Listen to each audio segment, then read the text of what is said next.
Bismillah, Assalamualaikum Ustadz. Assalam. Izin bertanya Ustadz, sedikit bercerita Ustadz. Iya. Qadarullah ana mengalami kecelakaan dan dilakukan operasi. Kemudian ada saudara ana yang melakukan infak untuk bantuan anak operasi. Sudah terkumpul dan infak tersebut tidak jadi dipakai untuk biaya operasi tersebut karena ana sudah dibuatkan saudara ana BPJS Kesehatan dari pemerintah. Bolehkah uang infak tersebut Ustadz dipergunakan untuk kebutuhan sehari-hari? Barakallahu fikum Ustadz. Taib. Ini masuk di dalam pemberian orang.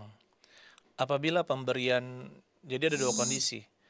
Apabila pemberian itu diniatkan khusus untuk mengobati penyakit yang sedang dialami oleh saudara kita ini, maka uang tersebut tidak boleh dipakai untuk yang lain.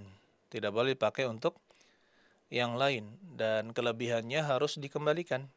Ya, atau kalau misalkan tidak tahu siapa yang menyumbang karena banyak nama-namanya, maka dikembalikan ke pihak yang bisa menyalurkan kepada kasus serupa atau kasus orang-orang sakit yang serupa yang membutuhkannya. Nah, kemudian ayo ikhwan, dan apabila niatnya yang memberikan ini, para pensedekah ini, orang yang bersedekah ini, mereka niatkan adalah sedekah secara umum, ya sedekah secara umum karena dia kasihan, maka apabila ada kelebihan dari dana tersebut boleh dipergunakan untuk kebutuhan sehari-harinya.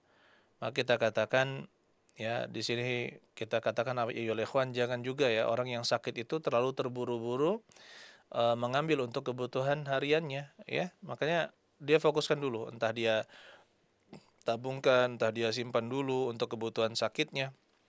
Siapa tahu ada perawatan rutin atau perawatan lanjutan atas penyakitnya tersebut, maka kita katakan itu bisa digunakan untuk berobat. Tapi kalau misalkan ada kelebihan, ya apakah boleh digunakan untuk setiap hari kegiatan kebutuhan sehari-harinya, maka kita katakan itu tergantung niat orang yang mengasihnya. Apakah itu hanya untuk berobat? Apabila hanya untuk berobat, maka kembalikan kelebihannya.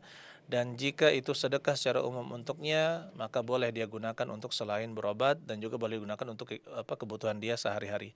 Ya barakallah li walakum.